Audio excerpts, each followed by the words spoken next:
Bethany.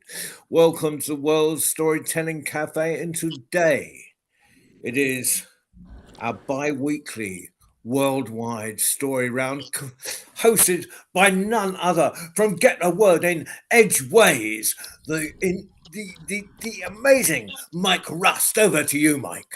John, thank you very much for that really kind introduction again. Every week it gets even better. So just keep practicing it more to make sure the introduction's even better than it was last week. And by the time we get to Morocco in next January, the introduction will last longer than the performance. All right, but I haven't got an ego to worry about. Don't worry about it. It's a pleasure for me to be here. I'm sat in the Glens of Antrim in Shin News, Liz Weir's place. It's a lovely barn. If you're ever travelling this side of the water in Northern Ireland, you've got to come and visit here. It's a story barn, and it's one of Liz and I have known each other. We're working it out since we were before Adam was a boy. It goes back that far. And I've come here to pick her brain as much as anything for the project I've been working on. Lynn's come over with me, and we've had an absolutely fantastic time. And Hattie is asleep under the table, and I'm using her kit, and so we're going to keep looking at the blue light instead of all the screens because I'm looking upwards and downwards. So without further ado, we're going to get them. Liz is going to start off, then I'm going to Keith, and then Julian, if you go number 3. All right, everybody just. Okay. I've got a note here from Liz. It says Bethany is very good, Edmonton, Alberta. But I knew that already. Your reputation has preceded you. So don't worry about that. Okay. So now we'd very much like you to tell a story if you would later on in the evening. Okay. Well, we were driving along. Is everybody muted? Not everybody. Everybody's muted, please. No, not quite. Yeah. Nearly. No. Do you know, we were driving along and John was asking me, or Mike was asking me about the Isle of Man. The first story I ever learned as a child was how Finn McCool, our giant, was fighting with the Scottish giant, scooped up a handful of earth, threw it to Scotland, missed, and it landed in the middle. It became the Isle of Man, where he scooped the soil out, filled up with water, and became Loch Ness. So that's the story I first learned, but that's not the story I'm going to tell you. I was telling stories in the Isle of Man, and an old man came up to me and he said, I have a story for you. I said, tell it. And he said, no, I'll tell it to you. And I said, no, I want you to tell it. So this is the story as I heard it only once. There were 2 fishing boats in harbour in the Isle of Man. One was called the Maasai Warrior and the other was called the 147. And the reason they were in the harbour was that, of course, there was a big storm. So the fishermen all stood drinking in the pub every night. And an old man used to come in and tell them fairy stories. And they would make fun of him. The Isle of Man people really believe in fairies, the way we do in Ireland. You have to greet the fairies. But these people were laughing at the old man, though he was deadly serious. So one of the fishermen said, well, I'll tell you what, if you know so much about these fairy people, ask them when we can get the boats out. So the old man was very serious. He said, right, I will. And they all laughed and tee-heed. They'd seen the long-range weather forecast. They knew it was bad. So he came in the next night and he said, well, tomorrow morning it'll be fair enough for you to take the boats out, but you have to promise to throw back the biggest fish you catch for the fairies. And they all went, oh yeah, sure. They're all saying he's mad. But the next morning the wind had dropped and the sea was just as calm as a mill pond, and the 2 fishing boats set out. Now, the Maasai Warrior stayed quite close to the coast of the Isle of Man, and the 147 went away out into the Irish Sea, and they were having great fishing. This was years ago when there were still plenty of fish. They were getting mackerel, loads and loads of fish. And as they were sorting the fish, in fairness, every time they got a biggish one, they threw it in the hatch cover, intended to throw it back. Everything was going well until on the 147 they got down to the bottom layer of fish, and what was there but a turbot? Now, some of you people know a turbot is a big fish and a very expensive fish. So they had a decision to make. And I'm not going to ask you because I know what storytellers are going to say. The decision was, would they throw it back or would they throw in something else? So they decided to keep it and to throw in a couple of plaice. And no sooner had they kept the turbot and threw in the plaice when all of a sudden the wind changed and the sea started to boil up and they were heading for port. Now, the Maasai Warrior was all right. It was able to slip in to Peel in the Isle of Man. But the 147 was so far out, it had to make for England, for an English port. And the problem was, it was a tidal port. And if you know anything about tidal ports, there's times Fleetwood in Lancashire, some of you know it probably very well. Fleetwood's a tidal port and there's only certain times you can get in, and unfortunately for them, this was not one of those times. And the ship ended up running ashore. They had to get a mayday, they had to get all the crew off. The crew survived, but that ship never sailed again. And the man that told me the story used to work on the ferry from the Isle of Man to Fleetwood, and he said as he would be on the deck, he'd be telling the story and he'd point over to the wreck.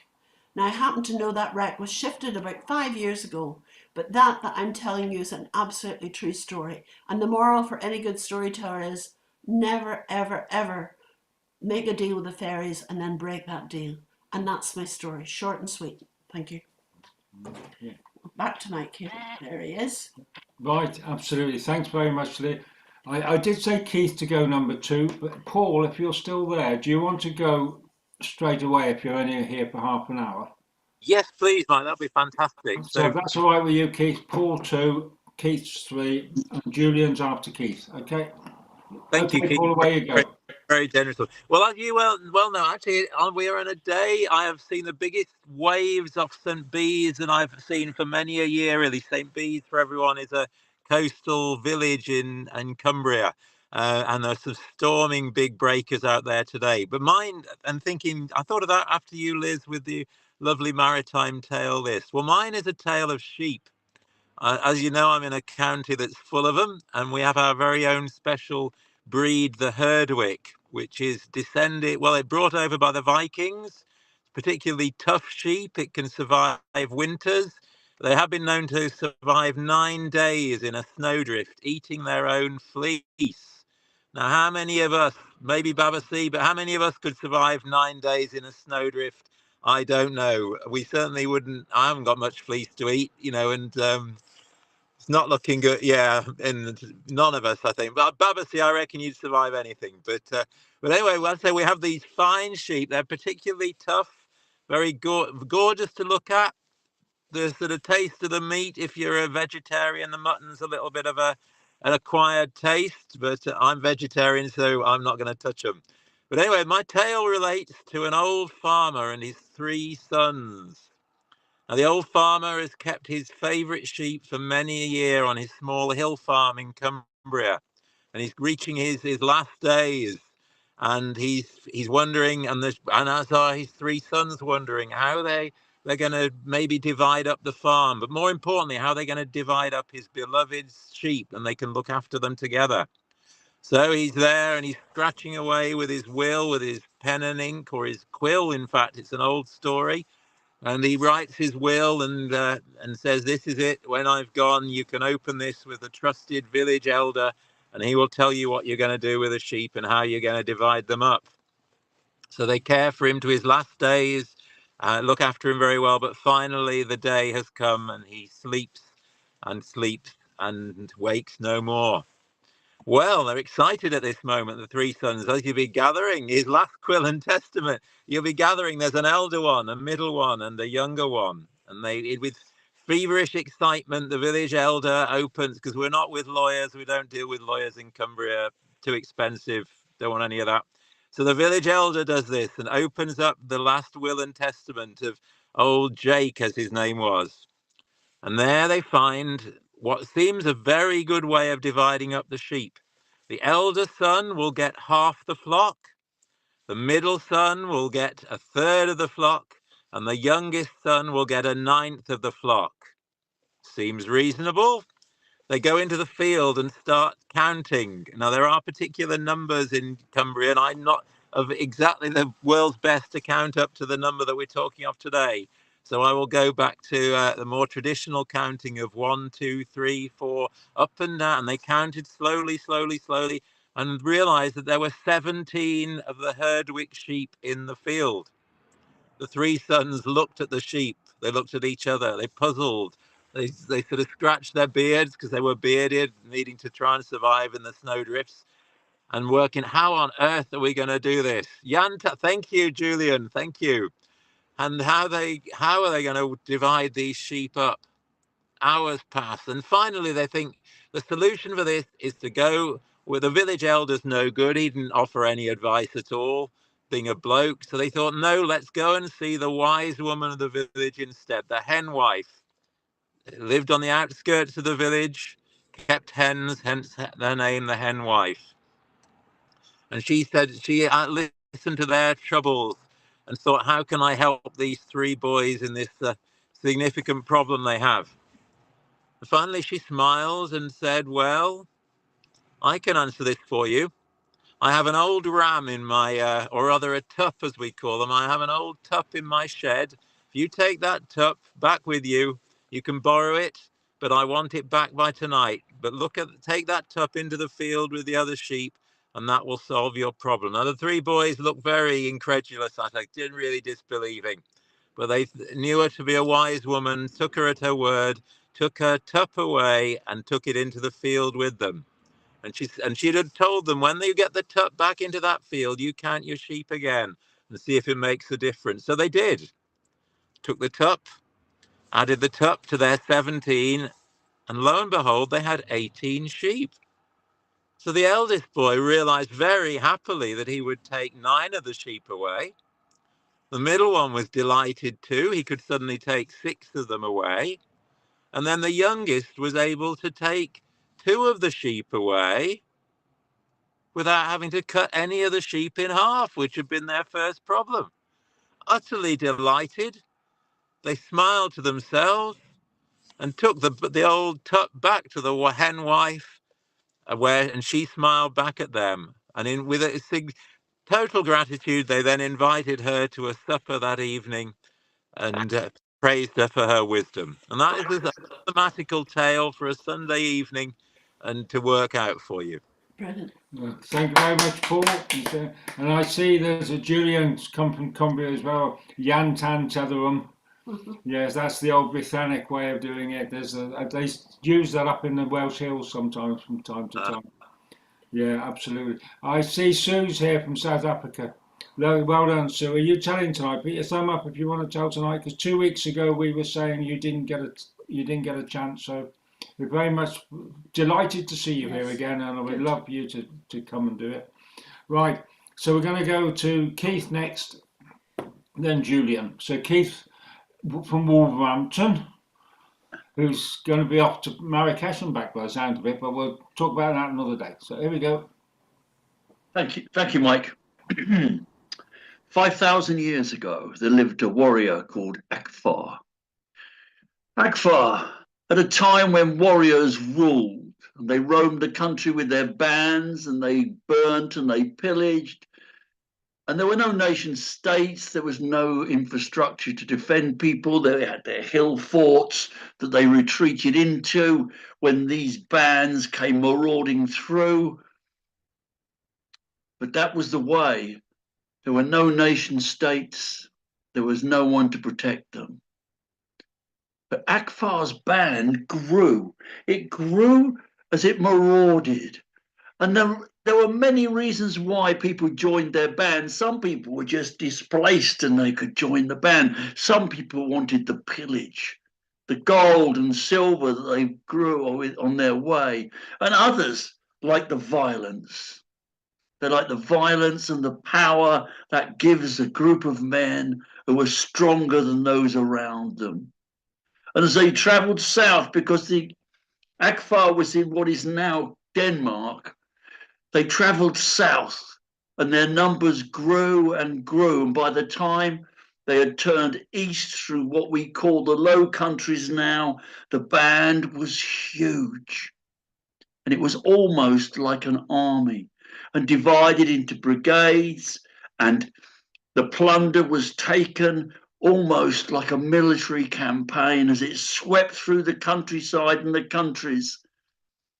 And as it grew into huge numbers, people understood what was going to happen to their villages and hamlets and towns, and they would abandon them as the marauders approached.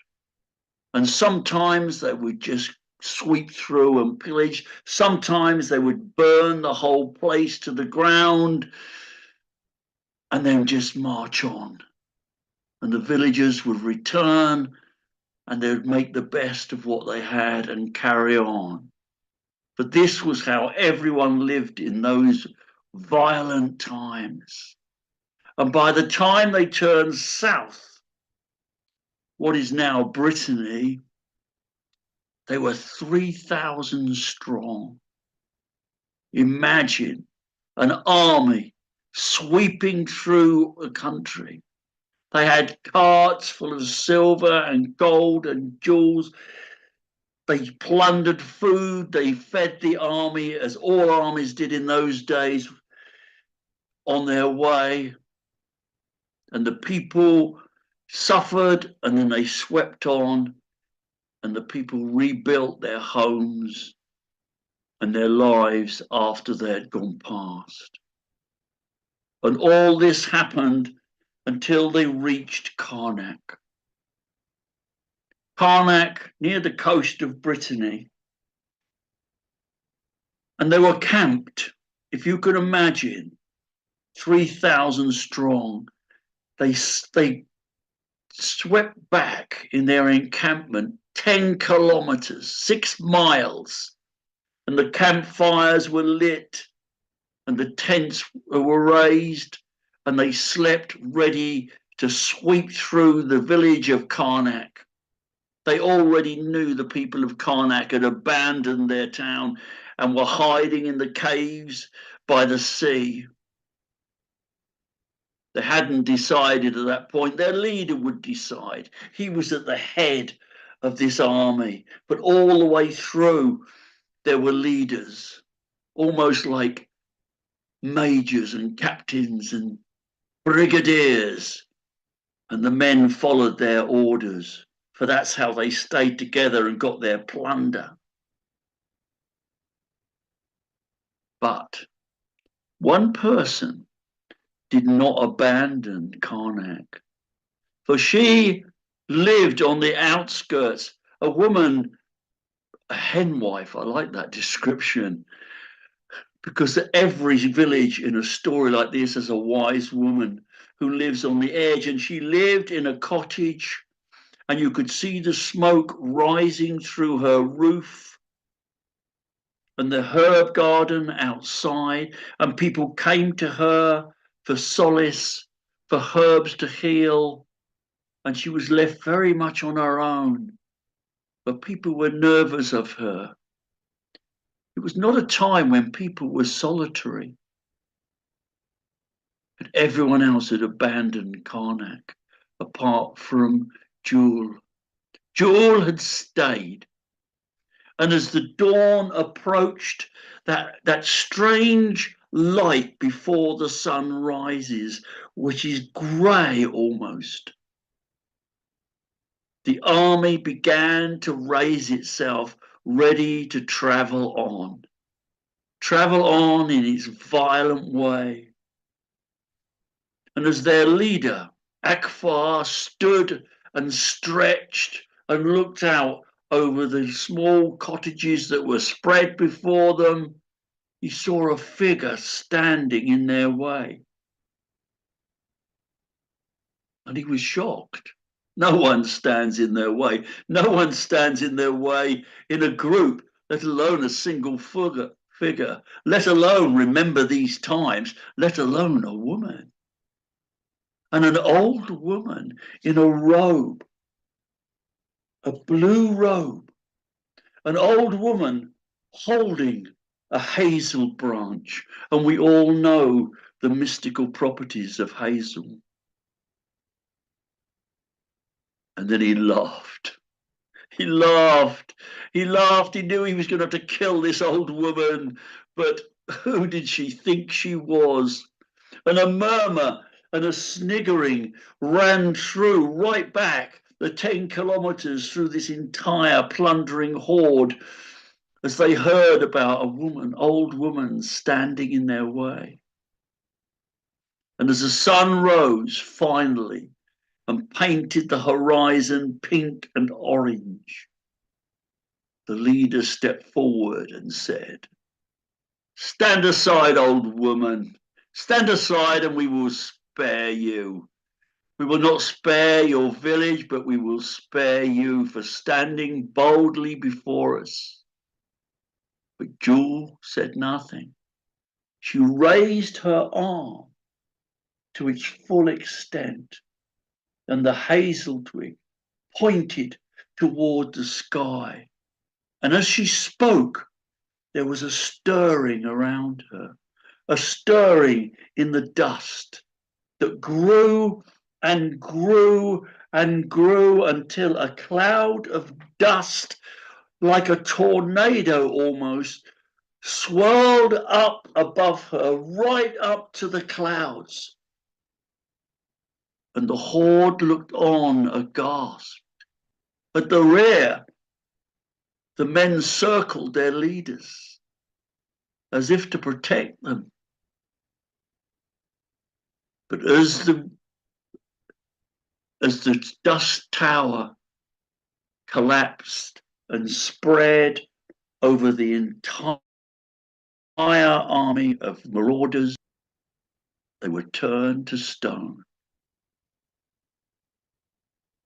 Jewel returned to her cottage and her fire.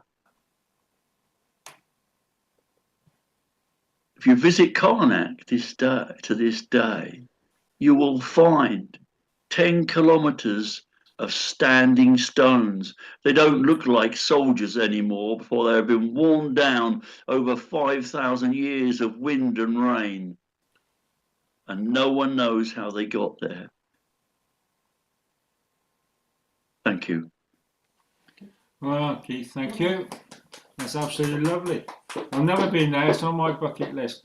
The one thing I've heard a couple of times tonight, when you say old hen wife, hen in the Welsh means old, and it comes from the Welsh language. So what you're really saying is old wife. But hen in the Welsh language, Liz, because the Welsh language is a very small language, it hasn't got that many words and everything. Some of the words have two meanings. So hen does mean old, and it does mean female, and it also means there's some wisdom there. So you're talking about an old wise woman, or an old wiser woman than the average. And so I learned that in a pub. You never guess, I was in a pub and someone told me that night. Right, so we're going to Julian, we said, next, and then we're going to Baba, and then we'll go to John Rowe himself. John, are you doing poems or are you doing stories tonight? You're muted. Well, you're going to be on after Baba, okay? I'll do a bit of a poem. Brilliant, okay. So we go Julian, Baba, John, and then after them we're going to Sue, okay? So we got the order: Julian, Baba, John, Sue. Okay, Julian, away you go.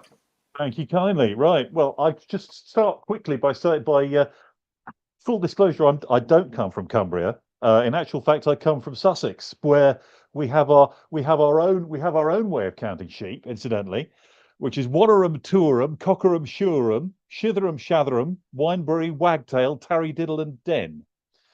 Don't ask me to say that after I've had a couple of pints. But that's how it goes. So there you go. It's not a yeah, but yeah. So that's the Sussex way of doing it. With other end of the country, we do it a bit differently. But this is not a story about that. Much as I would like to add in a Sussex folktale, which is I'd never need much of an excuse for that. But this is a story about an elderly poet who lived in a cottage overlooking the Atlantic Ocean, looking way out to sea, whether it was in Scotland, the Hebrides, or whether it was in the mainland, whether it was in Ireland, whether it was in Cornwall, don't know. But she had the view out right to the horizon, and she sat there looking out over the sea at her window, writing poetry, and there was a knock on the door. And who should it be but Death? Now, the poet was not that surprised. She was getting on in years, but at the same time, she didn't feel quite ready. And she knew that Death was a gambler and could never resist the opportunity for a wager. She said, all right, here's a gamble. I'll play you for this. You tell me which is the strongest, grass or a tree. And if I win, you give me a few more years. And if you win, I'll go with you. No complaints. And Death said, well, very well. Always like a bit of a game, you know. So as I'm the one being challenged. You did the challenging, so I'm going to pick first, and I pick the tree. Very well, said the poet. Sit down, we'll have a cup of tea. And just at that moment, the storm, which the poet had seen rolling in from the Atlantic, struck the coast. And Death and the poet were sat there all night listening to the wind screaming through the eaves and the rain bashing against the glass. And in the morning, Death went and opened the front door, and there on the poet's lawn, what should there be but a great big tree blown down in the night, smashed to smithereens, its branches scattered all over the otherwise immaculate lawn, which was fresh and green and sparkling with the raindrops of the night before in the sun that was now rising behind Death as he looked out over the Atlantic Ocean. Very well, he said. I've never welched on a deal yet, and I'm not going to start now. I'll see you in a few years. And off he went. And sure enough, in a few years back he came. And the poet said to him, all right, same deal. Ah, you're not going to fool me twice, said Death. I'm going to pick the grass this time. But of course, Death is a busy fellow. He has to get around a lot, and he hadn't really noticed, because he was so busy, that the time that he had come to see the poet was in the middle of a very, very hot summer. And so when he chose the grass, the poet said, yeah, that's fine. I'll choose the trees.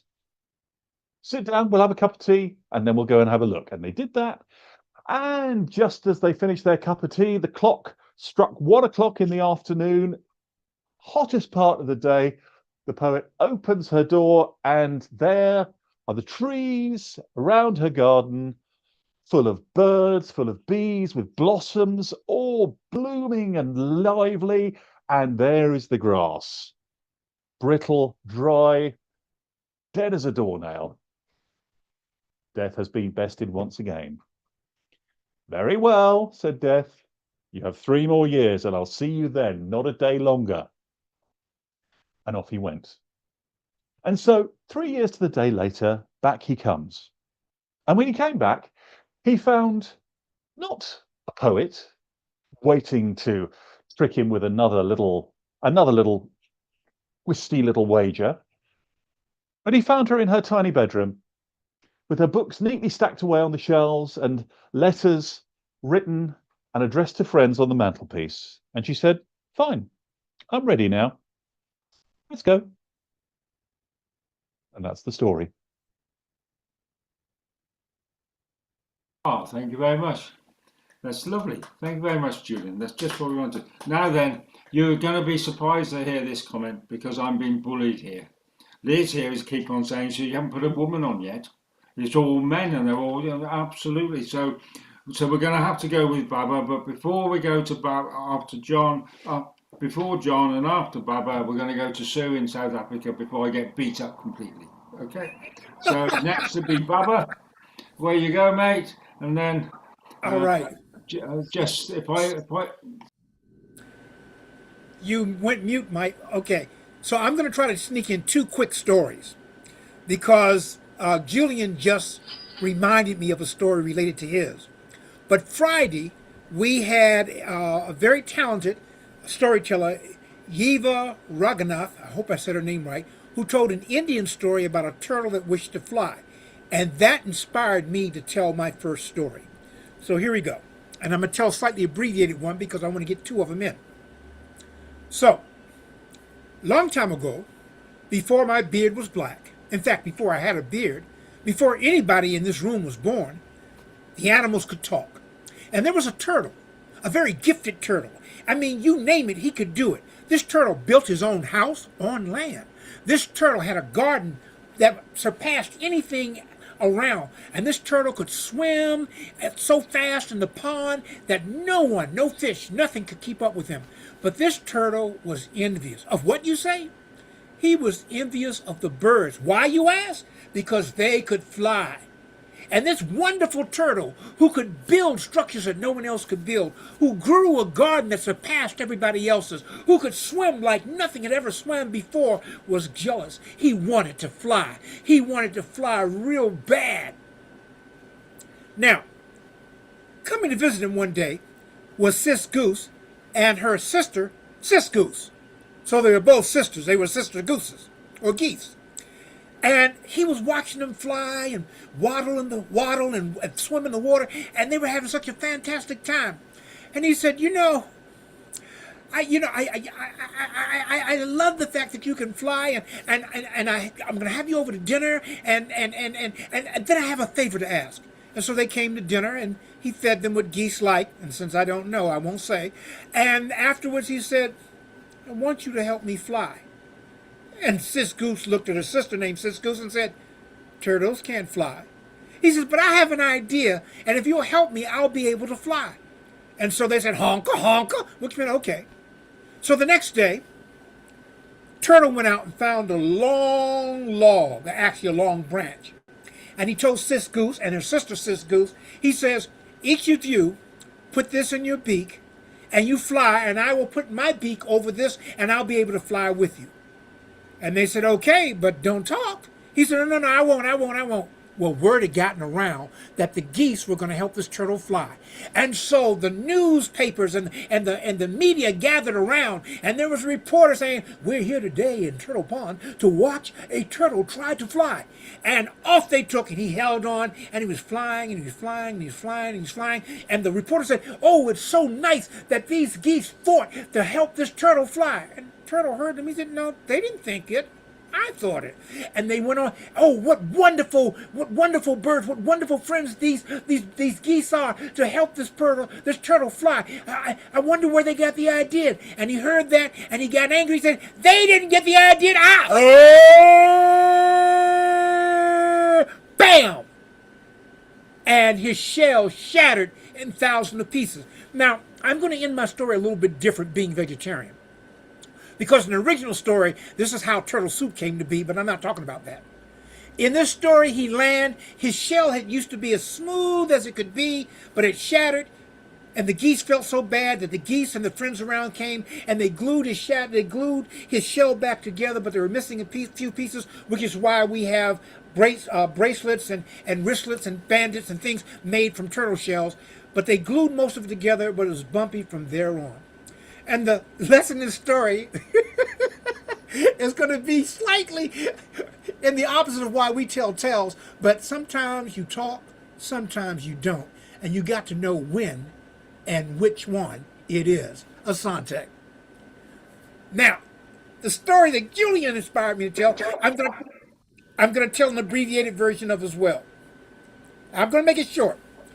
So this here was an old Southern tale. Now, I know y'all call football something else, and we call American football, so I'm going to tell this story as an American football story. Now, it used to be in small villages and towns that, the children, they had all kinds of names like Flower, and boys were named Junebug. Don't name your sons Junebug. And they were playing and around, and they were having a good time, and every now and then one would look up and see death coming toward the town. And they would run through the town. They would tell everybody the death was coming, So when death knocked on the door, nobody answered. But there was this one guy, and we're going to call him Adam. Adam, the kids didn't like Adam. He didn't like the kids. So they saw death coming. They didn't say nothing. So death came on down the town and walked on up to Adam's door and knocked on the door. And Adam opened, and death said, I've come for you. And Adam said, oh, wait. We're having the Super Bowl, which is the great big football games in American football. And he said, you must come in, and he said, take me after the game. Come in, I've made popcorn, I have beer, just come on in and have a good time. So Death said, well, I suppose I can spare a moment or two. And so Death came in, and Adam brought out the popcorn, and he brought out the smorgasbord, vegetarian, of course, and they drank beer, and they had a good time, and he was trying to explain to Death how the game went. And it was us against them. It's always us against them. And anyhow, they were playing, and so They made the first team scored, and Death jumped up and said, "Home run!" He said, "No, no, no, no. That's another game. That's another game. That's another game." And so they kept on talking, and Death was drinking a beer, and Adam gave him a couple of Boilermakers, which is whiskey and beer together, and so soon, Death was, just say that Death was filling his cups, and Death fell asleep. And while Death was asleep, Adam took out Death's book, and he looked at the names. He saw his name. He scratched his name out and put it down in the bottom. So when Death finally woke up, Death said, that was a good game. That was a real good game, Adam. That was a real good game." And so Death left. And as he started to leave the front yard, he just remembered he was supposed to get Death, but he was supposed to get Adam. But he said, "You know what? I had such a good time. It's been a long time since I had a good time. I'm not going to take him today. Today I'm going to start from the bottom of the book."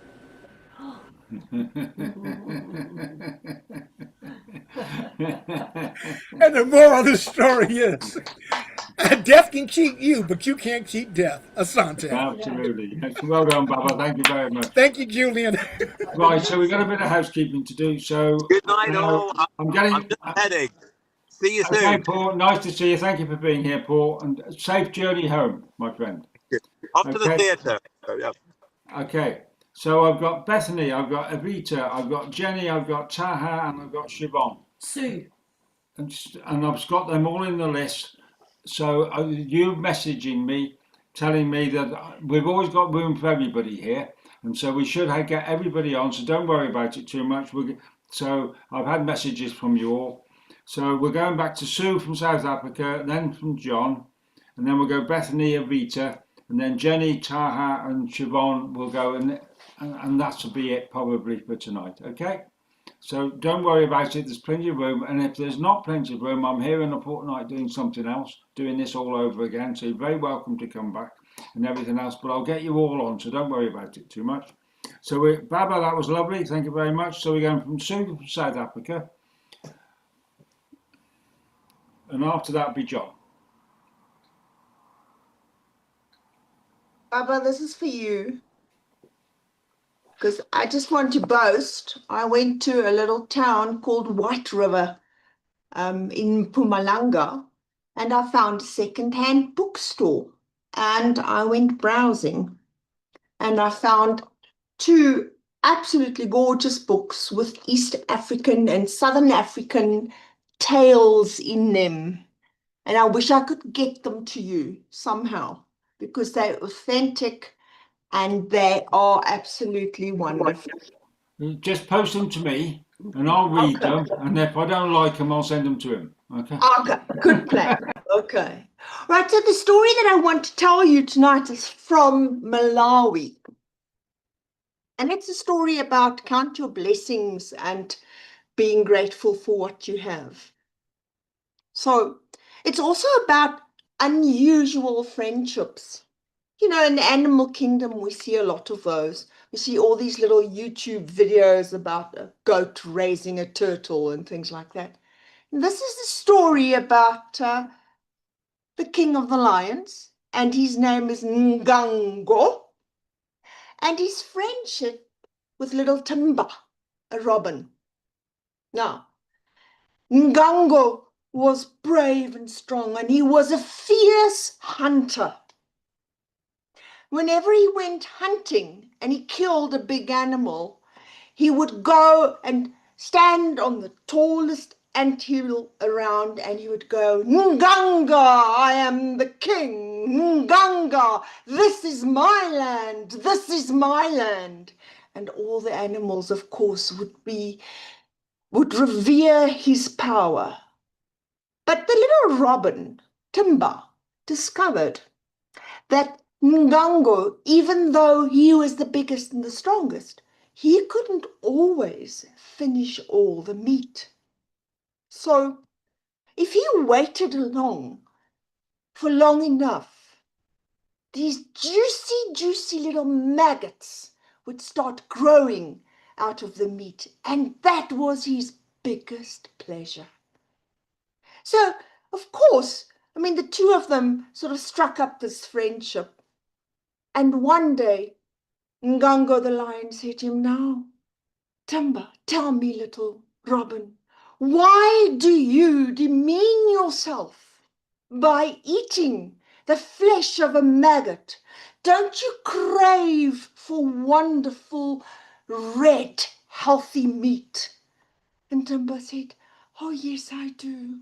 I do. But I am so small. What can I do against a big animal?" And Ngango, feeling benevolent, kind, said, "Come with me. I will help you." And off they went to Fisi, the hyena, who was an evil witch doctor. When they got to Fisi, of course, Fisi, as usual, being a bit of a coward too, sort of ran off to the back of his cage, and then Ngango called him out and said, "Please help my young friend, Timber. He doesn't want to be so small anymore. He wants to hunt for real meat." So off went Fisi, and he came back with a potion. And when little Timber drank this potion, he changed into this beautiful grey mongoose. "And thank you, thank you, thank you, Ngango," he said. And he ran off into the forest, where he started foraging for birds and rats and mice and insects. And for 2 or 3 weeks, he was really happy. He loved it.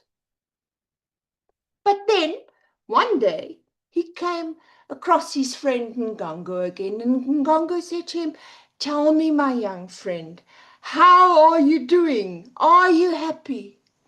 "No," said Timber, "I'm not so happy. It's so difficult to catch a bird, and grasshoppers can jump so high. So, no, I'm not happy." "Don't worry, my friend. Let's see what we can do for you," said Ngango. And off they went to Fisi again, who made another potion. And all of a sudden, our little Robin, who was a grey mongoose, was then changed into a beautiful forest leopard, with beautiful spots on his body and a very long tail with stripes on it. And off he pounded into the forest, and he started hunting small deer and baboons and monkeys. And for a while he was so happy. But then a few weeks later, he came across Ngango in the forest again, and Ngango said, "How are you doing, my young friend, the leopard?" And Leopard said, "Yeah, this is not what I had in mind. I want to hunt a real animal. I want to kill a buffalo. I want to kill an eland. I want that power." "Good," said Ngango. "Let's go back to Fisi," which they did. And Fisi started concocting a new potion. And Ngango said to our young leopard, he said, "There's just one thing I want to tell you before you drink this potion. I am Ngango, and when I hunt, I call. I am Ngango. I am the king of this forest. Don't you ever undermine me." "No, no, no," said the young leopard, drank his potion. And lo and behold, there was the most beautiful young lion that you could possibly imagine. Strong, graceful, and off he ran to go and claim his prey. First animal he killed was a blesbok, and he was so proud of himself. And over the weeks he tackled bigger and bigger prey, until one day he brought down an eland. And he was so proud of himself that he went and stood on an anthill and roared, "I am the king! I am the king!" But who heard him? Ngango heard him, and came charging up and said, "Young lion, what did you just say?" And young lion said, I forgot. I am sorry, I forgot. And it just sort of thought, but maybe, maybe I should have waited for a while before I said it, because I'm sure I can take this lion. And Ngongo looked at him and said, "Come here, tell me. What were you before you were a strong, mighty lion?" And Lion said, "I was a leopard. And before you know it, there he was, a leopard again." And Ngongo said, "What were you before you were a leopard?" And he said, "I was a grey mongoose." And before you knew it, there he was, grey mongoose again. And Ngongo looked at him and said, "Before you were the grey mongoose, what were you then?" And he said, "I was Timber the robin." And before you knew it, there was little Timber back. He fluttered off into the tree to sit and wait for the next maggot to come out of Ngongo's kill. So, ladies and gentlemen, be grateful. Sue, it is always a pleasure to be in your company. It's lovely. I can't wait to meet in person. And you tell lovely stories from that part of the world, and I'm absolutely enchanted by some of the stuff you come up with, and thank you for being here. So we're going to go to John, and then we're going to go to Bethany, and then Avita. And at those times, because you know how I'm a little old man, I've got a new gadget, so I can just move this here like this. And then I can go to the toilet. That's what I'll see you, Mum. Okay, John, over to you, mate. Okay, John. Right. So I'm going to do a fragment of a poem, first couple of pages. It's kind of autobiographical, but it applies to anyone, I think, who grew up in Britain in the 60s in a provincial town. And it's kind of like a story of adolescence, sort of time of 16 to 18. For those people who didn't grow up in England, there's a reference to being a bus conductor, and the bus conductor on double-decker buses, and they had an open platform on the back, and you felt like a king when you were on the platform if you were the conductor. It starts on Gondolier and Bamboo coffee bars. From the Gondolier to the Bamboo, I knew those jukeboxes backwards, knew where I could find the blues, big Bill Bruinses, If You're White, You're All Right, hanging in the middle of the rickshaw, all black leather jackets and frothy coffee, and me in my high-collared flowered shirt. I can still hear them speculating as whether I wore makeup or not. And in my own land, where passing beatniks lay their sleeping bags, and the proprietor told us art students when our 1 cup of espresso rent was due. Tommy Tucker rocked on them high-heeled sneakers, and Howlin' Wolf gave me a philosophy to die for in going down slow. I done things kings and queens ain't ever done. I've been places kings and queens ain't ever been. Decades later and without relevance, I found it was Willie Dixon who spoke those words, but music machines aren't much on history. And I would have still packed up my sleeping bag, got my thumb out and hitched north, where I did sleep in the goods trucks of Oslo railway sidings, where I shared breakfast with whores and hustlers, as well as sleeping in the caboose of the King's Own railway carriage. Even put my tent up in the palace gardens before being evicted by the Royal Guards, and I would still have drunk early morning tea at Quick Snacks on Norwich Road, open all hours to ladies of the night and temporarily dysfunctional youth, and drunk Ted cider at the Black Horse, where I caught the last gasp of the King's Head in the Walk, and I would still run sailors and good time girls from the Blue Coat to their ship at 2 bob a head, when all I'd intended was to post a late letter in the sorting office, and I was still got drunk on white rum from orange juice bottles and got kicked out of the coach and horses with long, tall Guyanans waving down Austin Nash Metropolitans at midnight to run us to the last mile to my first Ipswich flat in Gipswick Road. At 16, I tasted Newcastle Brown in the bar of the Manor Ballroom. I could afford my entrance and one drink, and the blues came alive and loud. John Lee Hooker, champion Jack Dupran, our own Geno Washington, and before that, the jazz, with Chris Barber exposing my virgin self to the sounds of some really dirty women telling me exactly what was on my mind. And in the cold of winter, we moved to the Baths Hall where Rod the Mod Stewart introduced us the idea of men in eyeshadow and lipstick, and Sonny Boy Williamson drank the biggest bottle of whiskey I'd ever seen in the space of one set. Ron and Nanda Leslie came up each week from the 100 Club in London in their E-Type Jaguar for Bluesville and never used Dorman.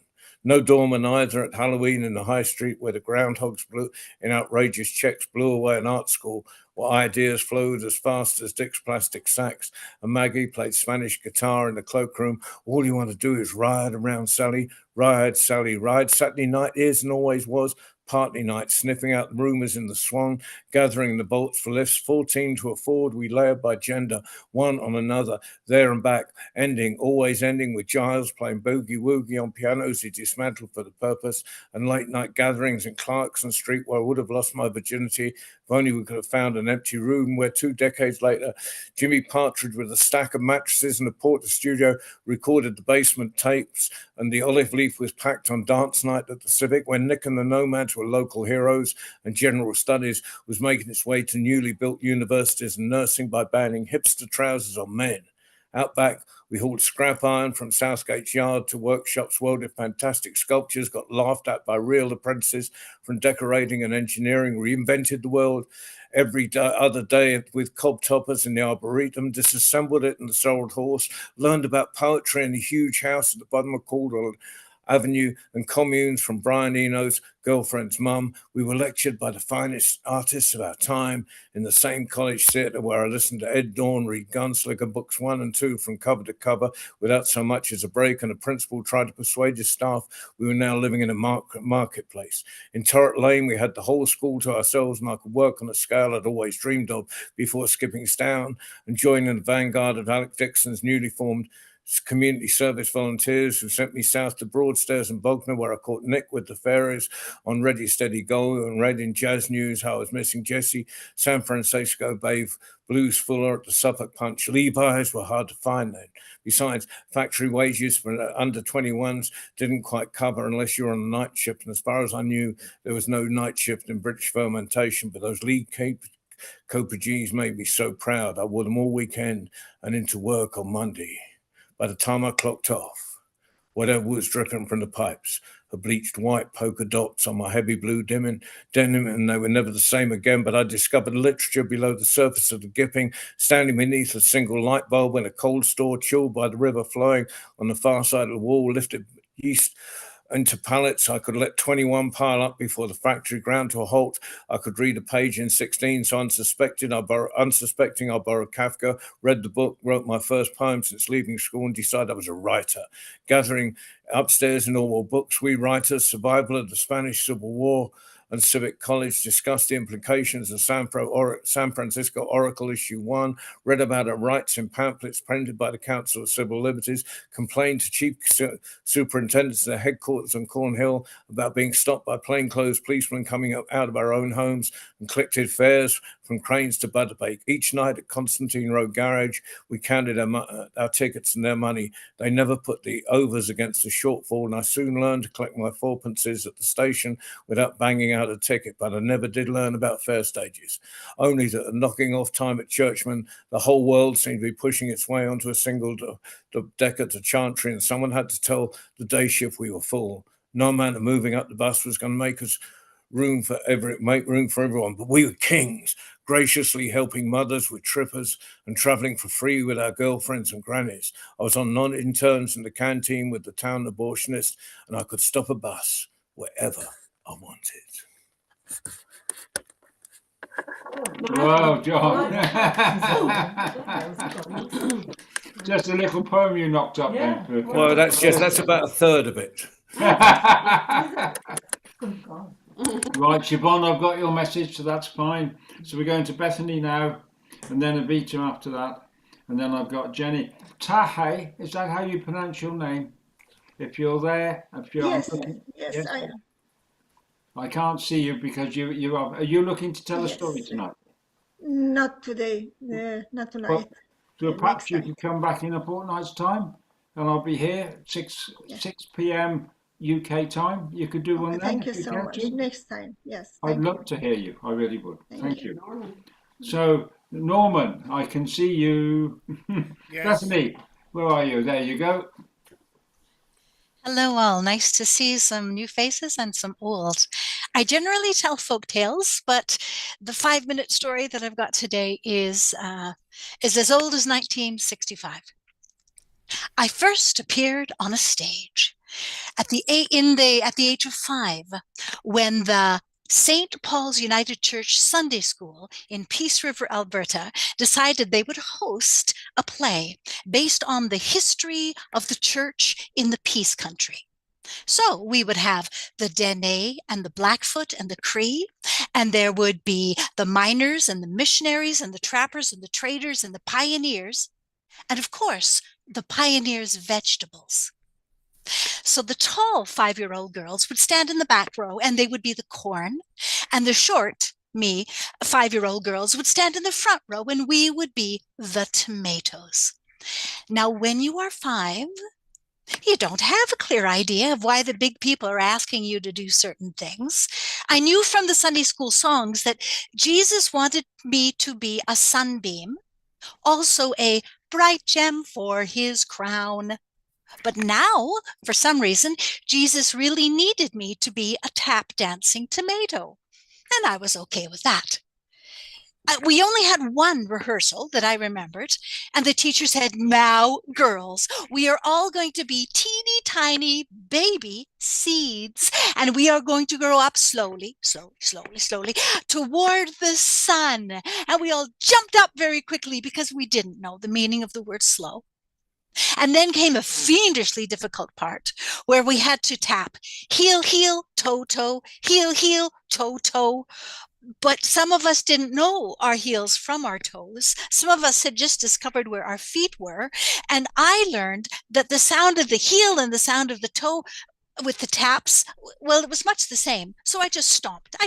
Vaguely in rhythm.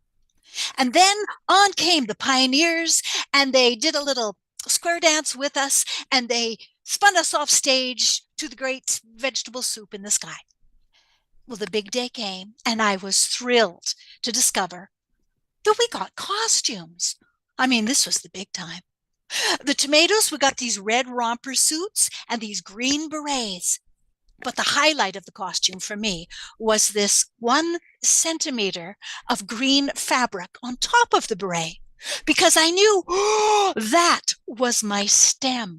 And now I looked exactly like a tomato. Now I could really get into character. Also, one of the tomatoes, it may have been me, discovered that if you held on tight to this little centimeter of fabric and you spun it around really fast, that was cool. But also, if you spun it around really fast and suddenly let go, the hat would go flying across the backstage area, and that was just good, clean Christian fun. Until I spun, the hat flew, but my centimeter of fabric remained behind in my hand. Oh, good Lord, I had wrecked, I had broken my whole costume. I could not be expected to perform under these conditions. But one of the mums approached me, and you know what? She could totally, honestly, practically have said, "Look, kid, even from the front row, no one is going to be able to tell which one of you juvenile delinquent tomatoes has wrecked their berets." But she did not say this. Instead, she produced a teeny tiny brass safety pin as if by magic. You'd think she'd thought ahead and planned things. And she carefully attached the little centimeter of fabric to the top of my beret so I could go on stage and shine. And some of us remembered to grow up from teeny tiny seeds toward the sun. And some of us healed when we should have toed, and toed when we should have healed. And some of us just stood there with our preschool tummies sticking out, waving at our mums. But I'm sure there must have been tremendous applause, because there's nothing that a rural United Church congregation loves more than tiny children dressed up as farm produce. So I don't remember the clapping. I don't remember anything all about the rest of the show. I just remember that kind mum. And later I thought, even if she later, got old and became, I don't know, a murderer or a bank robber or a Presbyterian, there would still be some special place in heaven for her because she had come to the rescue of one of Jesus's own tap dancing tomatoes. I think out of cuteness, and then 10 is the cutest of all, 9 would be what you were getting at. And I wish I'd been there to see it. I really do. Lucy, it's lovely to see you. Norman, I was mentioned Danny, who's just come up. Well, Danny from Peru. Danny from Peru, is that right? She's Cool. in Peru. Right. So we're going to Evita next. And Evita, I don't know, do you know Yes, Liz? of course. You know Yes, each other, Marrakesh. right? So I rather think Liz might be wondering if you're going to come and visit Evita at some point over here. So anyway, we're going to go over to you. Okay, Evita from Switzerland. Is that where you are now? I'm still in Switzerland at the moment. I don't know. I'm just a drifter. Speaking of drifting, I do miss Marrakesh. Here is my little bottle of Sahara Merzouga sand. And when you're a bit sick for your other home, you tend to scroll through the photos and relive the beautiful experiences. And even Mike's mug was in there in some of the photos, and he looked happy. When I was at the Storytelling Cafe, I did occasionally, between stories, browse through books. And every day I said I should really sit down and work on some stories and take them with me. But it didn't quite happen. So on the last day, I quickly opened a book that had the title of, I think, Tricksters and Holy Men. Then I just randomly opened the page and took a photo of each page of one of the stories and totally forgot about it. And today, as I was scrolling through Jimmy the Camel and all that stuff, I found the story. So let me see if I can share it with you a little bit. Hey Allah, hey aho. Hey Allah, hey aho. A very rather long time ago, in a village, there lived 2 brothers.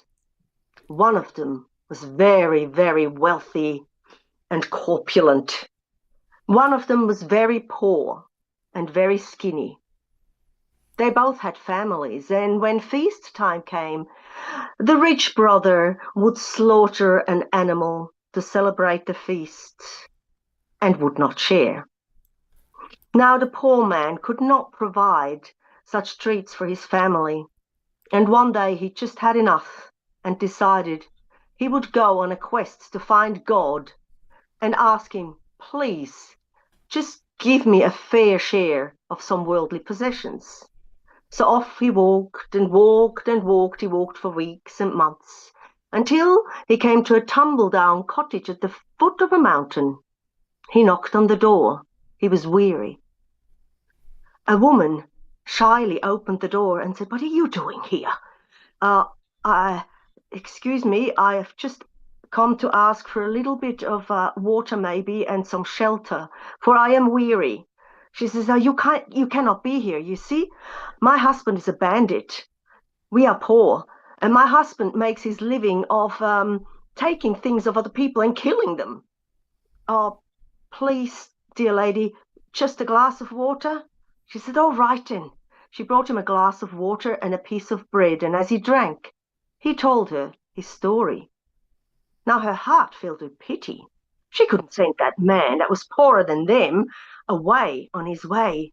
And she said, "Listen, I will let you rest over there behind that curtain, but you must promise that by sunrise you are gone, for I can assure you my husband, the bandit, will murder you if he finds you here." Of course, I promise, dear lady, and thank you. And of course, the minute he lay down, he fell into a deep, deep sleep, and the sun did her thing and rose, and the man did not wake up. But the bandit was on his way home. He opened the door with a crash and he said, "There is a stranger you're hiding somewhere. I saw a stranger's footsteps. leading right up to our door. Where is he? The woman threw herself at his feet and said, Please, husband, please listen to me. This man is even poorer than we are. He is in search of God. Please, for once in your life, don't kill. Believe it or not, my friends, he did not kill the stranger. So when the pilgrim woke up, he sat him down and said, You can stay here and rest and eat your fill until you're ready to move on. He made him a bowl of couscous out of 99 grains and served it to him. I thank you, said the pilgrim. You can do me a favor too, you know. When you leave here and when you find God, please ask him, where exactly in hell has he reserved a place for the likes of me? The pilgrim promised, bid his grateful farewells, and kept walking, and he walked for nights and he walked for days, until he came to another foot of a mountain. And there he saw a well-maintained path going up, and there was a beautiful house with a formidable wall.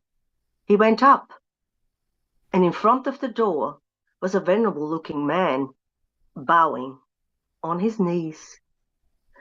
So the pilgrim waited respectfully until the man had finished his prayers, and then asked politely for some shelter for the night. Why, of course, my dear friend, come in, share a meal, and have some sleep. So together they sat, and the pilgrim was surprised that after the prayers, from the heavens descended half a loaf of barley bread and a bunch of juicy white grapes. And in front of the pilgrim, too, descended half a loaf of cornbread and some black grapes. Now the venerable man looked over. He'd been eating white grapes and barley bread for ages, so he reached over and he swapped the plates. Here you go, you have mine. He was a bit tired of eating the same old thing every day. And then he said to the grateful pilgrim, Now when you see God, please ask him, where exactly in paradise has he reserved a place for me? For you know I'm a saint. You do know that, don't you?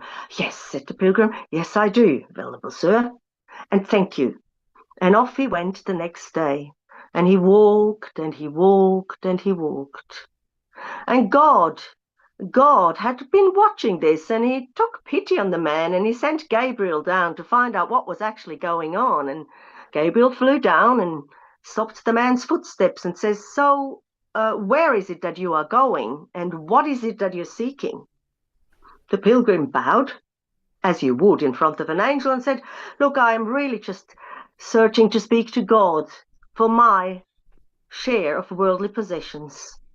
Oh, really, said Gabriel. But you know, no human has ever had an audience with God.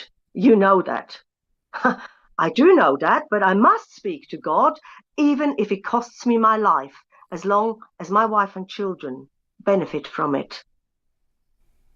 Gabriel went back to God and said, I tell you, this fellow is really stubborn, and he's very determined. He is willing to die to see you.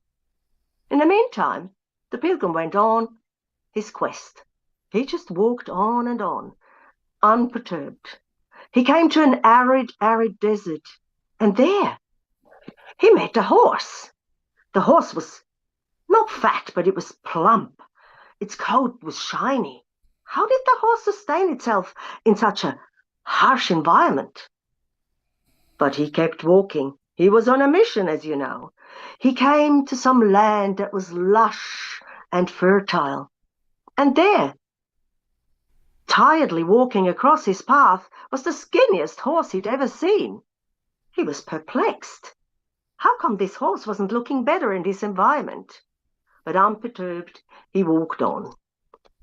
Now God had seen enough, and he sent Gabriel down to speak to the man again. Dear pilgrim, said Gabriel patiently, it looks like that you're very determined, and God wants to reward your perseverance. So you are going to see him.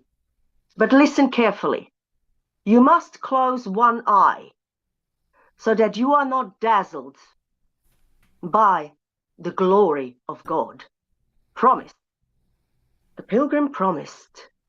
But then, as he got himself ready, he thought, I've been traveling through so many lands to see God. Surely I should have both my eyes open to really behold him fully. And he did. And God came, and the brilliance was so bright that the pilgrim fell in a dead faint. When he came to, he saw the angel Gabriel leaning over him. You are an obstinate fella, the angel said. But what is it that you actually want? I want to speak to God. Well, God has decided that your wish of what you want in this life will come true. To this, the traveler replied, well, really, all I want is my share of worldly possessions, my fair share. That's all I'm asking for. Well, God spoke through Gabriel. You shall have that. Go home now and build yourself a stable to house some cows, some horses, and some sheep, and then wait. And you will find that you can have a fitting feast for your family when the time comes. Then the pilgrim said, I don't want to seem too ungrateful, but I also have some questions about the bandit and the holy man. They wanted me to ask you. Gabriel said, we know. And about the strange horses? Do you mind just answering that as well? I don't mind. So, tell the man, the bandit, that his place is now in paradise. For you know, he was kind to you, and he fed you 99 grains of couscous that have redeemed him from the 99 sins of murdering these people. To the man, the saintly man, that felt himself important enough to mention to you that he was a saint, tell him that his place is now in hell. For his envy dried up his heart. The pilgrim nodded. The horses? Yes. The horses were a divine lesson from God, as you must understand. For you see, even in fertile lands, you never know what kind of grains you will lead. And that a good soul can blossom in the most arid places. Now, do go home. So the pilgrim walked and walked and walked, and he walked and he walked and he walked some more until he got home. The very next day, he began to build 3 sheds. His brother and neighbors jibed and mocked him. What are you going to put inside there? You have got nothing, man. What are you doing that for? But he did not listen, and he finished his sheds and went to sleep. The next morning, brother and neighbors could hear it. There was a lowing of cows, there was the sound of neighing, and there was the bleating of sheep. And that pilgrim lived a long life, being a generous and kind man, never forgetting his past, always lending a hand to whoever crossed his doorstep. Inshallah, you will feel that way too. Thank you. Oh, lovely, Evita. Thank you so much. Good. That's really nice. Thank you very much. So I'm going to go to Jenny Bryan now. Now, Jenny, where geographically, where are you? Yes, I'm in Fermanagh in Northern Ireland. Oh, right, okay. That's in the very southwest of Northern Ireland. It's a bit with all the lakes. Right. They say that 6 months of the year, Fermanagh, Lough Erne is in Fermanagh, and it's the other 6 months, Fermanagh is in Lough Erne. Right, okay. But I thought I hadn't actually prepared anything today, so I was just listening to the stories. And the first few, there was wise women, and there were storms, and there was a bit of magic, and answered prayer. So this is a very short thing that I heard. Well, I read it a while ago. I hope I say it right. But anyway, there was an old woman who used to walk to Mass every morning. It was a long way to Mass. And of course, as she got older, that got longer. And this particular day, it was a very windy day, and she found it hard to go against the wind. She wrapped her shawl round her, but the wind kept blowing. And she wondered, would she get to Mass on time, because she'd never been late before. But she kept going, and she kept going, and she bowed her head and closed her eyes and just looked at the few feet, little bit of road just in front of her feet, and she kept going, and she kept going. And she couldn't think of anything else but the wind and how late she was. But she got there. She got there just in time. The door was nearly about to close when she got her way in. And she sat down in her usual place. And the Mass was started. But she couldn't pay any attention to it because she was worried about the wind, and why would she be able to get to Mass again if there was such a wind? So she prayed that the wind would change.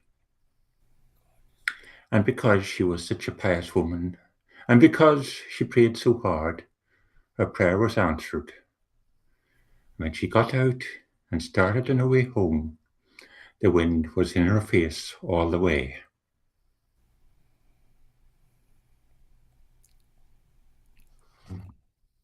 Gentle, Lily. Oh, that's just lovely, Jenny. And I really would like to meet you face to face sometime. I'm sat here in BT 44. Oh, Jenny's been here before. Jenny's. I'd love to meet you again. Right. So I've got. Danny. So now, Danny. Now I've known the lady sat on my left here for 35 odd years, and it's not very often I see her so excited when she sits like an 11-year-old little girl going, "Oh, there's Danny, look at her, there's Danny, she's made it, she's made it." We've never had anybody from Peru before.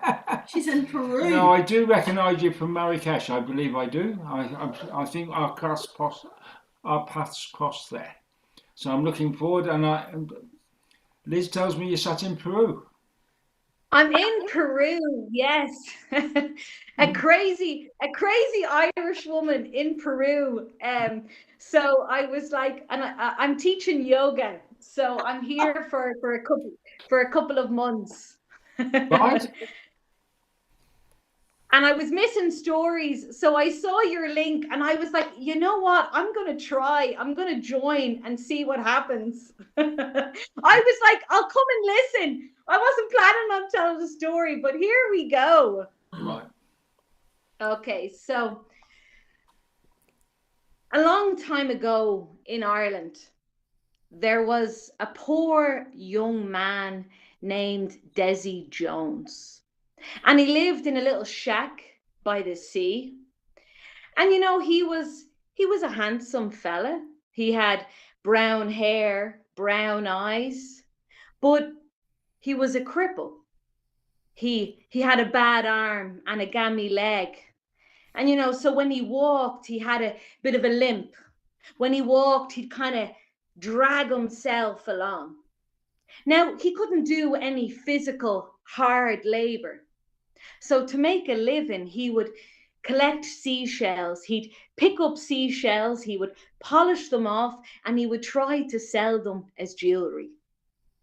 Now, Desi, his mother and father, died years ago. So he was alone. He was utterly alone. And, you know, at times he felt lonely. He felt a little bit isolated in his little shack. So to cheer himself up, you know, to make himself feel better, he'd take himself down to the local pub. You know, have a pint. You'll be grand. You'll feel better. And yeah, I can see you there, Mike. Exactly. You have a pint, don't you? So Desi would go to the local inn, and all the fishermen, the lads, they would be there, you know, and they accepted him in a condescending sort of way. You know, they would let him sit at the table with them, but they would make fun of him. They would tease him, you know. There was one barmaid that worked there, Eileen, and they'd be like, "Oh, Desi, would you look? Eileen, she's flirting with you. Oh, Desi, Eileen, she's giving you the eye." Now, in truth, Eileen, she would flirt with every man in the pub. Everybody except for Desi. You know, she wouldn't even look at Desi. She wouldn't even talk to him. And all the other fishermen, the lads, they would even wind her up too. And Eileen, we saw you looking at Desi. We saw you giving him the eye. And when they'd say this, Eileen, she'd wrinkle up her face and she'd say, "Do you think I can't do better than Desi Jones? I mean, he's a poor excuse of a man. What good would he be to me?" And then they'd all laugh. They'd all be laughing. And I tell you, Desi, he took it. He took the teasing. I mean, he grew up most his life expecting it. And sometimes, you know, sometimes he would imagine, he'd dream that he'd have a straight body, big strong arms and strong legs, you know, that all the women, they'd be mad about him. But, you know, that's a far off dream. Instead, Desi, he couldn't wait to get older and older, that he'd be so demented, you know, that he would lose his mind and he would talk to the sea and he'd talk to the wind. He couldn't wait for that day. Now, one evening there was a terrible storm, and Desi, he knew that the storm then would wash up all the seashells. So that evening he gets his little sack and his little rope and he's going along the beach, and, you know, he's dragging himself along, and suddenly at the corner of his eye, he sees something and it's moving and he doesn't know what it is. And he goes over to look, and it's a dolphin. It's a huge dolphin, like the size of a man. And, you know, I guess he's thinking it must have been washed up from the storm. Now, Desi, he loves dolphins. I mean, you know, he loves their spirit and their joy of living. But to see this poor creature out of its element, it kind of broke his heart a little. So he started to whistle. I can't really whistle, but he started to whistle, you know, kind of like hoping that this was kind of like the dolphin language, you know. And then he kneeled down and he touched its head, and it's warm and it's soft. And he starts to stroke the dolphin and he says, "You're all right. I'll help you. I'm going to help you." And I swear, you know, the dolphin kind of relaxed a little. And then Desi, he gets his big sack, he puts the dolphin in it and he starts to drag it. Now, it was painful for him. It was hard, but he kept going. And finally, he gets to the sea. And when he's about 2 feet in, he releases the dolphin and it starts swimming around him. It was like almost, he swears, the dolphin was saying thank you. And then it just swam off. And in that moment, Desi, he felt a little sad, you know, because for just a second, he had a little friend. Well, he goes home and he thinks no more about it. And the following evening, he goes out again, picking up his seashells. He has his little sack, and it's a full moon that night. You know, one of those full moon nights. And Desi, he's going along and he looks out to sea and he sees the little head of a dolphin. And he thinks to himself, "Is that my little friend?" And, you know, he gives the nod. You know, we give the nod, like the head, and he gives a little, you know, Harriet. And then he turns around and he's making his way back home, and suddenly he hears a whistle, and it's a human whistle. And he turns around and there's a woman there. There is a naked woman standing there. Now, Desi, he's never seen a naked woman in his life. And, you know, she had this long hair flowing off her shoulders. It was kind of blue, kind of grey, and these eyes, the colour of the sea. And you know, she was nice. Very nice. And Desi, you know, he's getting a little frustrated and he doesn't really know what to do. So he takes off his coat and he kind of covers her because, you know, she was nice, but he was a little bit embarrassed, you know. This embarrassed him a little bit. And he thought to himself, she's probably cold. Yeah, she's probably cold. And then the woman, she took his hand and it was warm and it was soft, just like that dolphin. And she looked at him straight in the eye and she said, let's go. And Desi's like, let's go. Go where? Well, to your house. To my house. Now, in that moment, Desi doesn't know, is he awake? Is he dreaming? Is it day or is it night? But he's walking along the beach holding this woman's hand. And this is the best day of his life. And they go into the little shack and, you know, they spend the night and they're talking, they're laughing, they're sharing stories. And just before the sun comes up, she leaves. Now she comes back the next day, the following night, the night after that.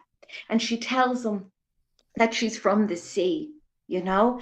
She tells them that at certain times of the year that she can become human.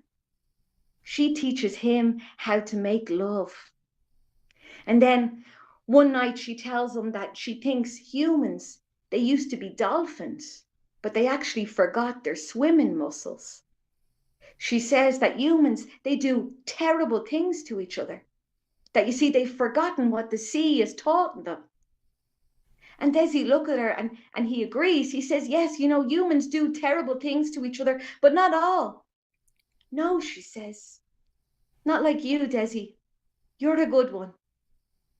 And then she looks at him. She looks at him with these sad eyes and she says, you know, Desi, I can't visit you anymore. I have to go. It's time for me to leave. And in that moment, Desi, he's heartbroken because he says, I can't go back. I can't go back to the way I'm living. Please, is there anything I could do? Well, she says, there is one thing, but it's awful. It's pretty terrible. I'll do anything, he says. Well, she says, for the next 3 weeks, you have to eat only fish, nothing but fish. The second thing is you have to swim for 1 mile every day. And the third thing is you have to get someone to cut off your arms from the elbows and then get them to throw you into the sea. Desi, he's looking at her and he says, wouldn't I bleed to death? No, she says, not if it's done right. And then she kissed him and she said, I hope to see you again. And she leaves. Now, Desi, he's thinking what to do. What is he going to do? Next day, he knows. And he goes straight to the pub, the local inn, and he walks in. And all the fishermen look at him and say, Jesus, Desi, we thought you were dead. We haven't seen you for weeks. And well, he tells them all about the woman, tells them all about the dolphin, tells them how he's in love and he's been making love for the past 3 weeks. And all the fishermen, they're looking at him. And their mouths are slightly open, you know, and they're all thinking the exact same thing. Desi has gone mad. The isolation has killed him. He's finally, you know, lost his mind. And they look at him and they say, Desi, basically, you want us to kill you. Basically, you want us to chop off your arms. You must be joking. We kill fish, not men. But then she was standing there the whole time, listening. Eileen, the barmaid, and she speaks up and she says, I'll do it for you, Desi. You know, I think to do something like that for love, that's so romantic. And all the fishermen, they look at her and they said, Eileen, are you a fool? It's in his head. It's all a big fantasy. It's not real. And Desi spoke up and he said, she is. And I love her more than anything in the world and I'd do anything for her. And he looks at Eileen and he says, thanks, Eileen, but I need someone really strong. And Eileen's like, excuse me, I lift kegs of beer every day. Are you joking me? I chop the heads off fish. Of course I'm able. And he looks at her and he says, can I trust you, Eileen? Yeah, she says, I give you my word.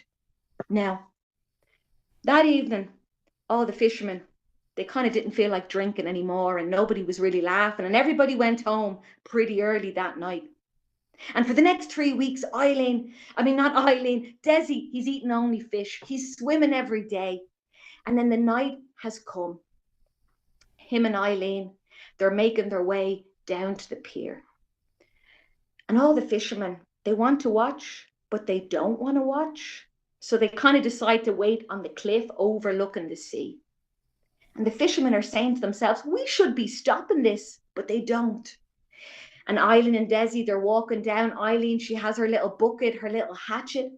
And Desi lies down on his back and he sticks his arms up. And just as she's about to lift the hatchet, suddenly one of the fishermen, they're like, lads, look. And they see a dolphin, one single dolphin, swimming towards the shore. And just as the sun is hitting the horizon, Eileen lifts up the hatchet. And the men, they can hear the shriek. And then again, she lifts it up, second arm. And the pier, it's a carpet of blood. And then Eileen takes his body and she puts it into the sea. And for a moment, everything is still. And then next of all, they see two dolphins popping up out of the water. And they hear. And the two dolphins, they're dancing around each other. They're jumping in the air and they disappear. Now, nobody spoke about the incident ever. And afterwards, people would say, oh, Desi, he was taken by a sea witch, or they would say his shack was washed off in a terrible storm and he died at sea. But years later, whenever whenever a boat sank or a man drowned, the people would say, he's gone to visit Desi Jones. Brilliant. Well, Danny, I think So I've much been in the company of a beautiful proper story. storyteller. Well done. Thank you very much. That was a lovely story, well told. Thank you very much. I do this once a fortnight. It's every 6 o'clock UK time. So it's 2 weeks from now, after Easter, and just come back anytime you like, or come back every time, so the rest of us can enjoy your stories. Thank you very much. Thank you so Now, I've much. done Thank everything you. apart from Norman, who came in. We've changed the times and everything else. Norman, are you looking to do something tonight? Lucy, I Yes, I can see have a you there. I story. hope you're enjoying it. So, Oh, this is, yeah. Yeah, I thank got the you. time wrong, but I went wrong in the right way. So I had to wait a little extra time. So here I am. Now I'm seeing somebody's face here that I was not expecting. Lucy. hmm? Okay, what happened there? You can Hello, see my face. Norman. Right. So, right, Norman, are you okay, my friend? I'm okay, but what's happening is Lucy's picture keeps on showing on my screen. Don't know why. Well, And not Sorry that she's about that. most welcome in that aspect, but you've probably are got you yourself ready for on me to tell speaker. a story, or are we going to somebody else right now? No, you'll be the last one. If you're looking to tell a story, now's the time, my friend. Okay, then. This is a story that comes from the north of Africa. And it may well have traveled via camel on across the desert and to Fez and to other places like Marrakesh. And when a weary traveler got off of his camel and inspected the goods in Marrakesh and then went off to listen to the storytellers, this is very most likely a story that a weary traveler in Marrakesh would have heard long time ago. Once there was a young lad, and he was a clever lad. He was a wise lad. He was so clever and wise that all the women that he had met, none were as clever, as wise as he was. And it's not that he was arrogant or cruel, but he wanted to meet and marry somebody who was as clever and as wise as he was. And so one day he set out on a journey. He took the food and dates and bread and wine in a bottle and olive oil, and said goodbye to his mother, and said goodbye to his father, and said, I am out to seek a woman as wise as I am. So he then set on his road, and his parents thought they would never ever see him again, because nobody was as clever. And they were not just the parents of their pride, but it was the truth. There is nobody as clever as the young man. And so he traveled on his way, and one day he came and he met a merchant. And as he was walking alongside the merchant on the way to the nearby town where they would rest, either at the mosque or else they would find somebody to stay with, the young man, just to pass the time, he asked him a question. He asked the merchant, said, "Excuse me, will you carry me or shall I carry you?" And the merchant didn't say anything at all, just remained silent for a while. So as they kept on traveling in silence, side by side by each, until at last they came to a field of wheat. And the young man spoke to make conversation. He says, "I wonder if that field of wheat has been harvested or not. This is a question I would like to have answered." And the merchant looked at him and he didn't say a word, but he did move a little further away from him. And then finally they came to a town that they were both traveling to. And the people were coming out of the town. They're weeping and lamenting and crying, and in a way that people have mourned for thousands of years. And as they passed a coffin with the body in it, the young man spoke a third and final time, and he said, "I wonder if the person in that coffin is dead or not." And at that, the merchant just hurried on in his way and went into the town. And so the young man went into the mosque, where he took lodgings for the night, which was the custom of the day, that all travelers had a place to stay and food to eat and prayers to be prayed. And so the merchant went into the town, and he came to his daughter's to his house, and he greeted his daughter, his beautiful young woman. He says, oh father, I am so glad you're back. How was your journey?" "Oh, it was a good enough journey, and the business I had was good business and whatnot, but I met the strangest thing, a strange young man who must be mad." "Well, what do you mean, father?" And the young man and the merchant said, "Well, I met a stranger, and he and I were traveling along as we came to the town, and he asked the strangest questions. He was obviously a madman. And I'll ask you the questions yourself to the people out there. And here's the questions that he asked me, and you have a chance to answer." He said, will you carry me or shall I carry you?" What an absurd thing to say and do. Of course, I couldn't carry him, and so I said nothing. "Oh, father," said the young daughter, says, "Oh, father, don't you know what he meant? He was asking you the question that, will you tell him a story or shall he tell you a story? Because it is a story that makes the road pass faster, and in that way it carries us along the road. And father, that is a most wonderful story, and that is the most wonderful young man after my own heart. Tell me more." Well, the father says, well, then the next thing he said, we were going past a field of wheat, and he said the most absurd thing. He said, "I wonder if that wheat has been harvested or not." "Oh, father, that's the easiest thing in the world. Do you not know yourself as a businessman? Obviously, he was asking you if money had been borrowed to buy the wheat and the land to sow and grow that wheat. And if he owed money for the growing and the sowing of that wheat, then obviously it's being harvested by somebody else long before he will be able to have any money from it. So, father, tell me more. This is a young man, and I know, father, this is the man I shall marry."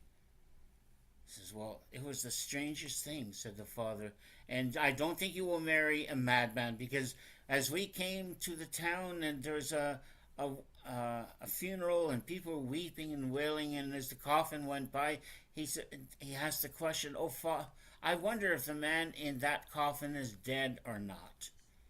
"Oh, father, he was asking you the most deepest and most profound of questions, the question that we must all answer someday. What happens after we are dead?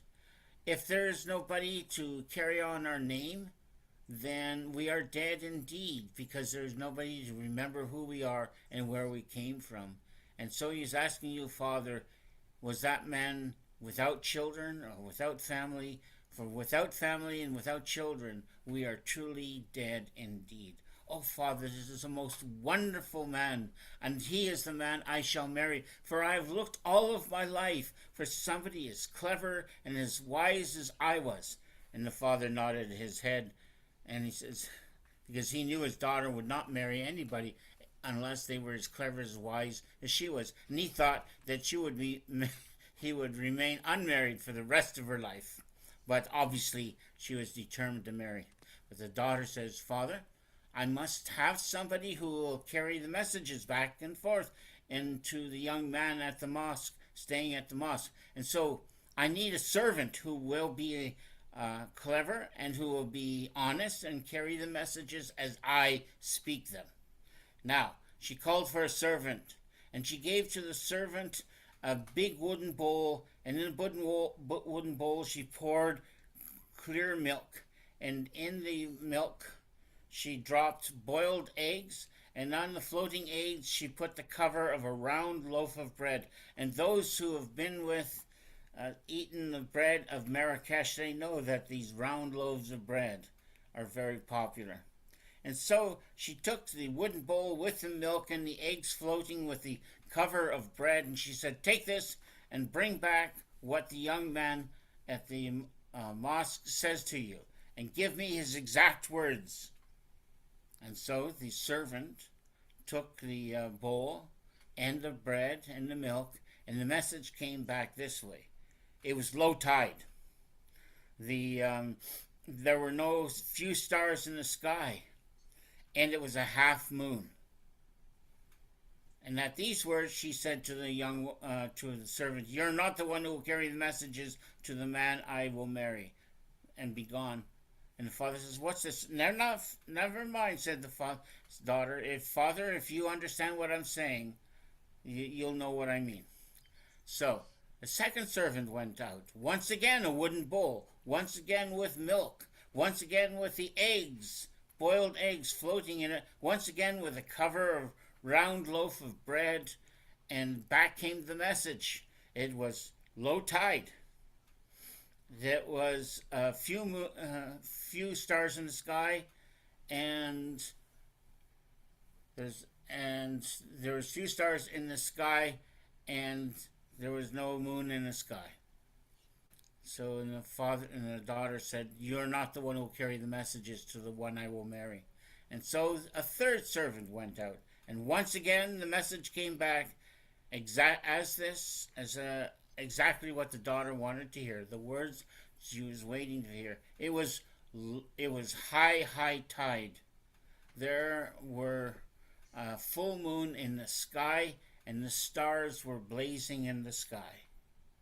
And what is the meaning of these riddling messages? I'm sure as listeners and story listeners, you know exactly what the message meant. And what did it mean?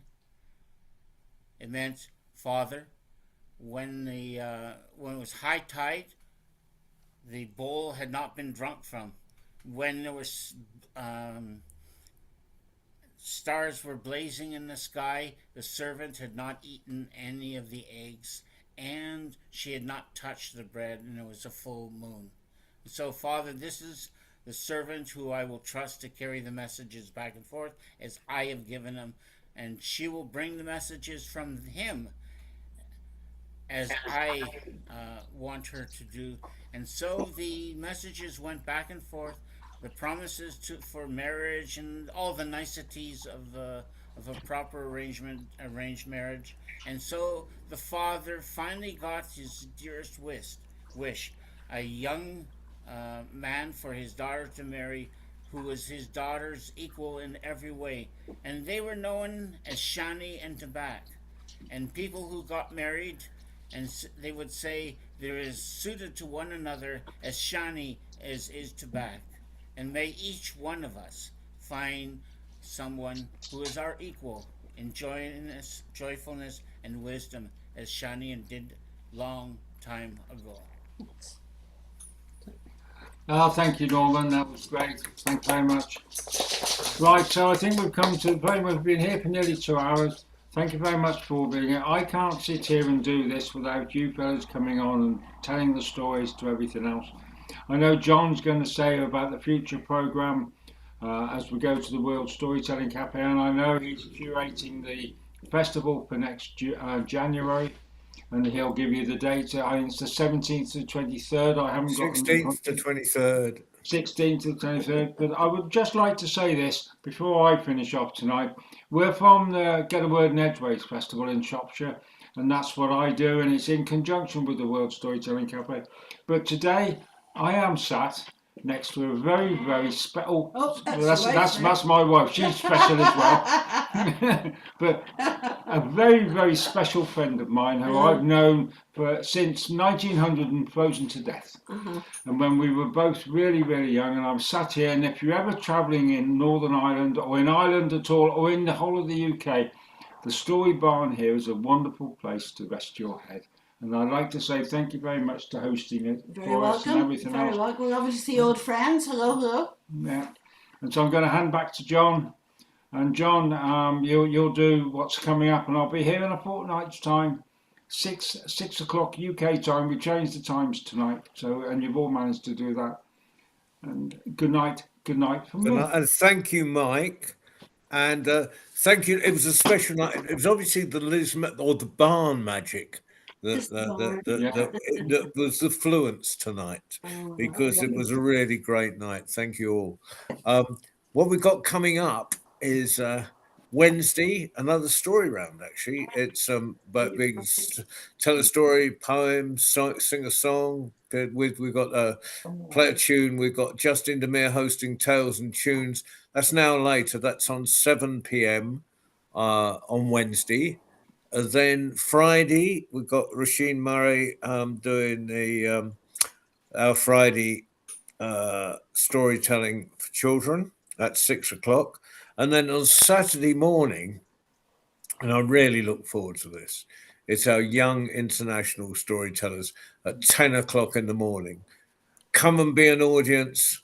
If you know any young people that want to tell in any, I'm not worried about the language as long as they're telling, but encourage them to come along. We're bound to have children from Korea, some from Gaza, some from but probably from India and Romania. So but if anyone else wants to, if anyone knows of a young person that would love to tell me a story, it's just the login is exactly the same. Hit the gold join story button.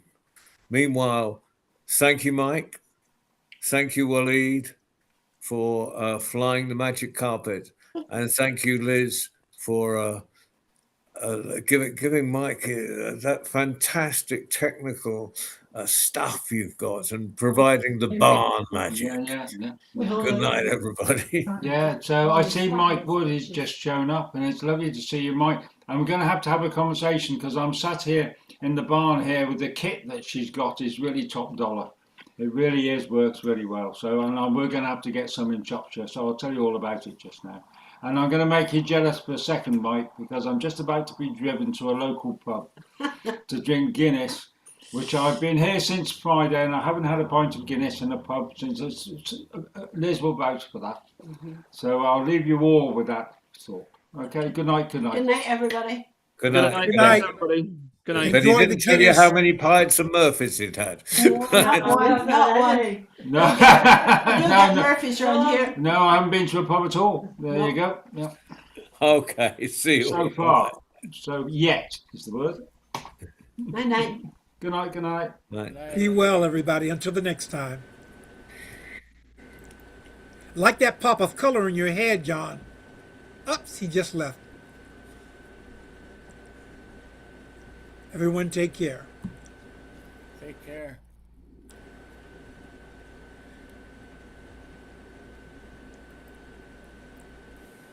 See out.